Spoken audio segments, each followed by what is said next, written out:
Hey there folks, and welcome to the Truck King YouTube channel. This is the 2025 Ram 1500 RHO, the current top dog off-roader in the Ram truck lineup, and I want to tell you all about it. So in this video, we're going to go over all the stats, all the numbers, and then we're going to go for a drive, we're going to test launch control, and then we're going to run this thing down some beat up dirt roads to see how the suspension handles, so make sure you stay tuned.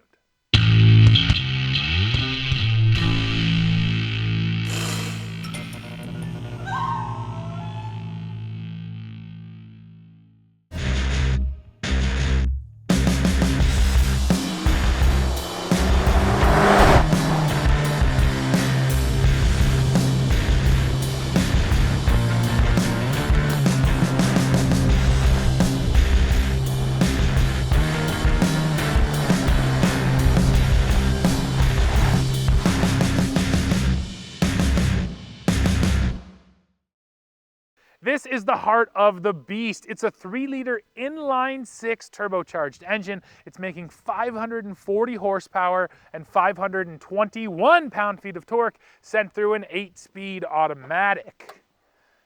Now Ram says that the RHO here can do the dash from 0 to 60 miles per hour in 4.6 seconds, which is just 1/10 slower than the TRX that this is replacing. Now I know Ram still says that this isn't technically a replacement for the TRX, but we know that it is. It's a TRX essentially with a different engine, and the beauty of it is even though we lost horsepower, we also lost weight here, and that's why it's almost able to keep up with that ridiculous horsepower out of the TRX. Now outside of that, yeah, the styling here is basically the same as the TRX was, but there's some revisions. The headlights have been stretched out a little bit, the grille has been massaged, the front end's a little different. I love the 3 marker lights up there incorporated into the hood scoop. They look so good. So why don't you just drop in the comments right now and let me know, what do you think about the way this RHO looks? Now the power is one thing, but let's go over everything else that makes this thing so good off-road. First of all, tires. Now Ram calls these 35s like a lot of other brands do, but these are technically 34.6-inch tires. That's a set of Goodyear Wrangler Territories, a very popular all-terrain tire for OEMs to use. These things come on a number of different vehicles, and that's because they are pretty dang good, but we'll get to that in a bit. Now behind these beastly tires, you have a set of Bilstein shock absorbers, and this is active suspension, so those shocks can adjust their damping on the fly or based on whatever drive mode you put it in. And one other thing I should point out, these are beadlock capable wheels. Now you still have to buy the ring to go around there, but yes, you can lock those beads on there, which means you can air down significantly and not worry about your tire popping off of the wheel. Now as we roll back, we do have a nice set of rock rails here. They're pretty nice and tucked up under there, although when you open the door, they do double as steps. They're just wide enough that you can get a boot on there, but most importantly, they're going to offer you protection. The one other thing I should point out too is just how wide this truck is, and you can see it here in the rear quarters. They really flare out these fenders because those tires are so big and the track is so much wider that you need this big wide body kit, and that's also just sort of part of the appearance of this truck. Now let's look back here at the bed. Now this is the only way you're going to get an RHO, and that is a crew cab with a short bed. It's the most popular configuration for any truck nowadays. We also have a powered tailgate here on our truck, which is nice. And then yeah, very standard truck bed over here. You're getting one hard tie down in each corner. You're getting the track system so you can move these tie downs to where you need them, and also a 400-watt plug, but there's nothing really different about the bed compared to a normal Ram. One feature I do like though is over here on the side of the tailgate, there's actually a rubberized button that's been added, and that controls your auto up tailgate, so that is handy. Another thing I should point out at the back here, the dual exhaust, but also huge exposed tow hooks. I love how easy these are to get to. I like how big they are, so you can, hook onto them, or you can put a shackle onto them. A lot of different uses there. And I also can't forget about our little bonus bed access step, which is nice. Nice that it comes out, and then when you want to get rid of it, it gets right up out the way. Now finally, towing and payload. And actually the towing and payload went up on the RHO compared to the TRX, once again, because it's lighter. So this thing now tows a little bit over 8,000 pounds. You can see the exact number right here And let's go check the payload. According to the door jamb sticker, this truck, as you see it today, can handle 1,209 pounds of payload. Let's talk ground clearance and off-road numbers because there's an interesting story here. So Ram actually lists 3 different numbers for ground clearance, and I appreciate that. They list 11.8 inches of body ground clearance, and that is considerably more than what you're going to find in a stock Ram. They list 9.4 inches of ground clearance for the front axle, and then they list just 7.4 inches of ground clearance for the rear axle, which means that this RHO has the worst rear axle ground clearance out of any Ram on the road. Now that doesn't make sense, right? This is the top dog off-road truck. You think that ground clearance would be way higher, but take a look. I believe it's because of those shock mounts. The mounts for the rear shocks hang down even lower than the differential, and if you measure from those, yeah, you're probably getting that 7.4 number. Now those shocks are outbound of the control arm, so they're tucked up pretty close to the wheel. That's going to help them to stay out of the way, but even still, 7.4 inches of ground clearance out of a truck like this is not a great number. Now though, let me hit you with the approach, departure, and breakover angles, which are better than other Rams. So here on the RHO, you are getting an approach of 31 degrees, a departure of 25.2 degrees, and a breakover angle of 21.8 degrees.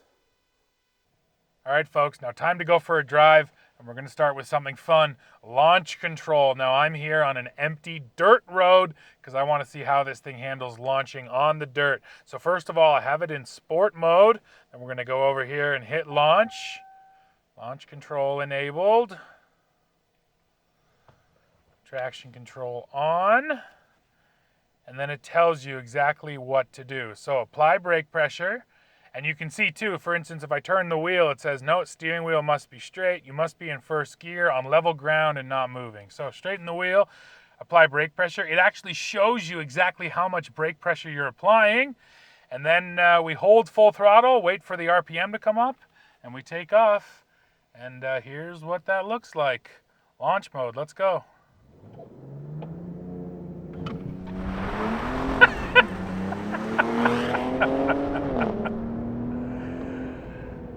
Oh my gosh.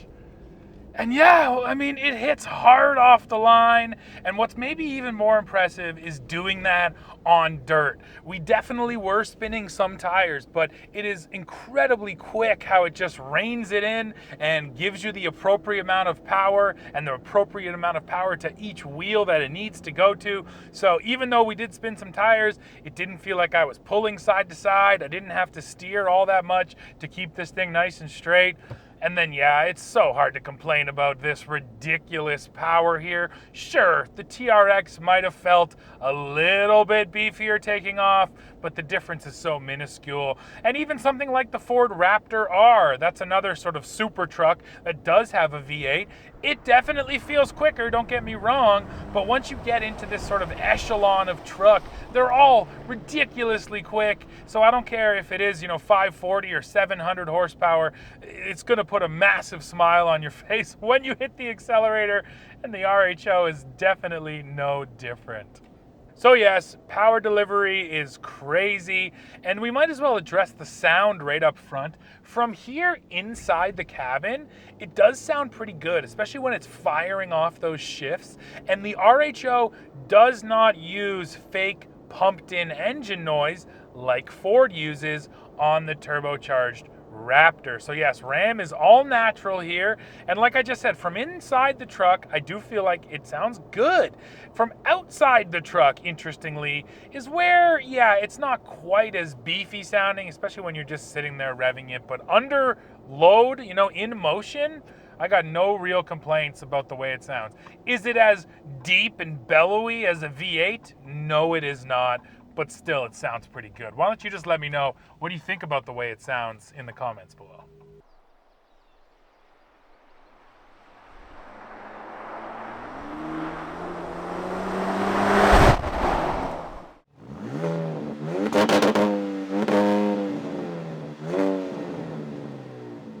So all the elements of a ridiculous performance truck are definitely here. Hits hard off the line, sounds good. And right now we're actually headed out to a pothole-filled dirt road to really put the suspension to the test. But on our way there, we have to talk about the other identity of this truck, because honestly, if you just want a calm, comfortable cruise, the RHO can do that as well. And that's one of the big advantages to having adaptive suspension. Because we have those dampers that can change their forces on the fly, if you just want to come out here and, drive to work or go get groceries, this thing feels like just about every other Ram in the lineup. And what I mean by that is, if I do a little bit of this in the lane, it doesn't feel too floaty. We're getting a bit of body roll, but it's not sort of the super soft, squishy suspension that you might expect out of a truck that's designed for high-speed off-roading. So yeah, RHO is really delivering that best of both worlds feel. Now, on the one downside for daily drivability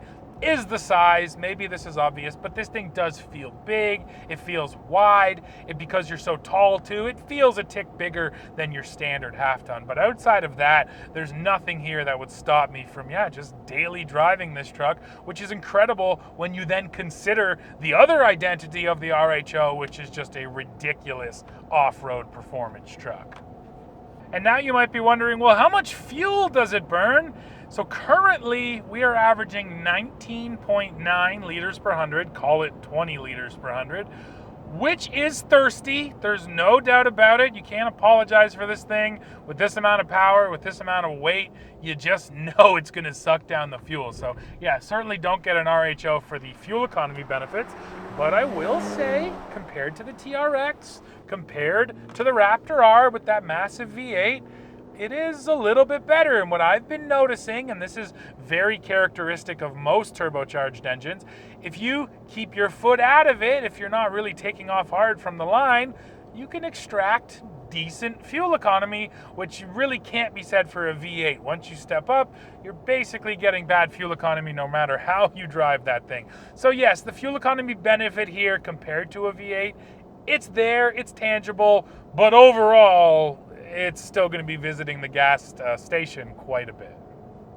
Another thing that adds to the sort of calm cruiser identity of the RHO is this interior. Now, we do have basically the one major package that can be added to this truck. It's the Level 1 equipment group. It brings along a massive list of options, and it's also a $7,000 package here in Canada. So yeah, it's not going to come cheap, but it's adding on things like the passenger side infotainment screen, the larger touchscreen here in the center stack, the head-up display, the nicer leather-wrapped interior appointments, the Harman Kardon audio system. So all of that technology all comes bundled together in one main upgrade package. And yeah, we do have it.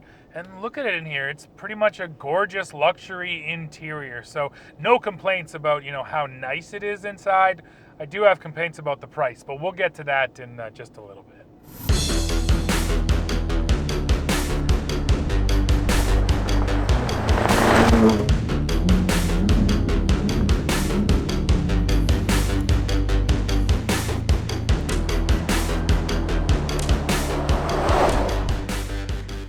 And now we're here on this dirt road to have some fun. Before you ask, hey, why aren't you using your own trails? That's because our trails still have too much snow on them. So real soon, we will get the RHO back and we will go do the left hook and the Hydroline. But for now, my best compromise is this gnarly dirt road, because winter has not been kind to the roads around us. There's so many potholes, pure washboard in some sections for a long distance. So this is also a really good test of the suspension, and I can hit this at high speeds. And honestly, this is another high-speed off-road focused truck. This thing is all about being out in the desert, flying along. So I've got it in Baja mode, and yeah, let's go see how it handles these potholes. Now, when you put it in Baja mode, right away you do feel that the power delivery is just more readily available. It also doesn't want to upshift. It wants to keep you up in those high RPMs. The other great thing about Baja mode is this truck is full-time four-wheel drive, but it can split power front to back. So in Baja, it's something like 70% of your power is going to your rear wheels. So that should let you sort of hang it out around a corner, rotate it, but then you're still getting the grip and that, clawing action from your front wheels. And folks, I am doing 90 kilometers an hour down a gnarly, potholey road. And the amount of steering that I have to do just to keep this thing going in a straight line is ridiculous. If I was in any pickup truck that's sort of stock with leaf springs, I'd be going half this speed, maybe even slower in a passenger vehicle. Whereas, yeah, this RHO just absolutely ate that up. And that's what you're looking for. You want the suspension to be working so well that here in the cab, I'm feeling insulated and I'm feeling like I didn't have to work at the wheel whatsoever. So yeah, when it comes to the high speed stuff and hitting gnarly roads while you're flying along, the RHO does an excellent job. And the suspension tuning here is a big part of it, of course, probably the biggest part. But another thing I want to mention is the fact that the RHO is lighter than the TRX it replaces, but specifically, it's 150 pounds lighter off the front axle. The engine here is lighter than the one it replaces. And when you lose all that weight out of your front end, it just gives the truck a better handling feel, a more playful nature. The TRX did have a tendency to feel big and heavy and really stuck down to the road. And I know it doesn't sound like much, 150 pounds, but when you take that off of specifically the front end, yeah, the truck just feels like it handles better. So not only did it swallow that stuff up, but just the steering feel, the on-center feel, everything about the handling is really good here. And I would say it's a tick better than the TRX was. Now, things did get a little bit sloppy for us. I happened to get a little bit too close to the side of that soft road, and the ditch started to suck me in. I was able to power out of it, though, and that's one of those situations where you appreciate having full-time four-wheel drive, because if you do end up in a situation like that, the truck is always just ready to claw its way back out. Oh, and I did lock up the rear end because, maybe I knew I was going in there. But yes, I did lock up the rear end to make sure I had that grip to get me out of that ditch. But I got to tell you, there's not a lot of trucks that I would have felt comfortable dropping those tires down into that water with. The RHO here made me feel comfortable enough to do that. And then, just watch. It clawed its way out.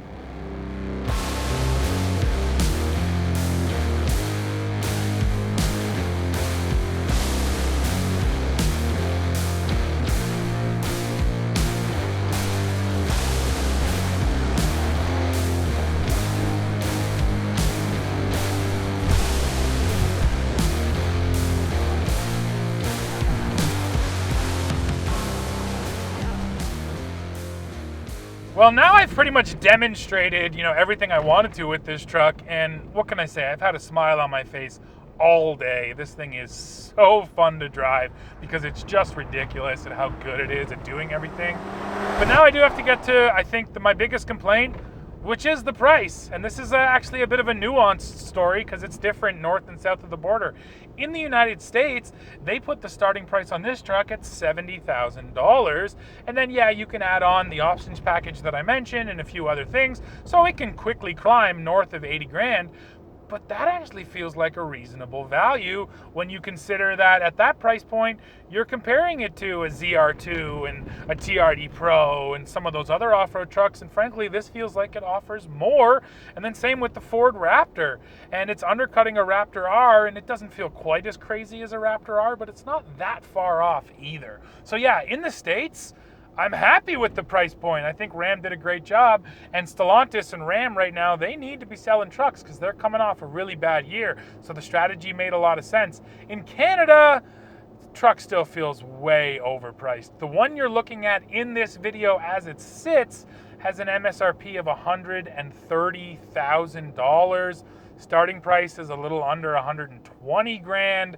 And at that price point, yeah, man, it just feels so expensive, especially when you consider that Ram Canada didn't give us a discount going from TRX to RHO. They basically just left the price the exact same, even though, yeah, you are getting less truck now, less power. So I am disappointed that the Canadians didn't adjust the price to offer us that value.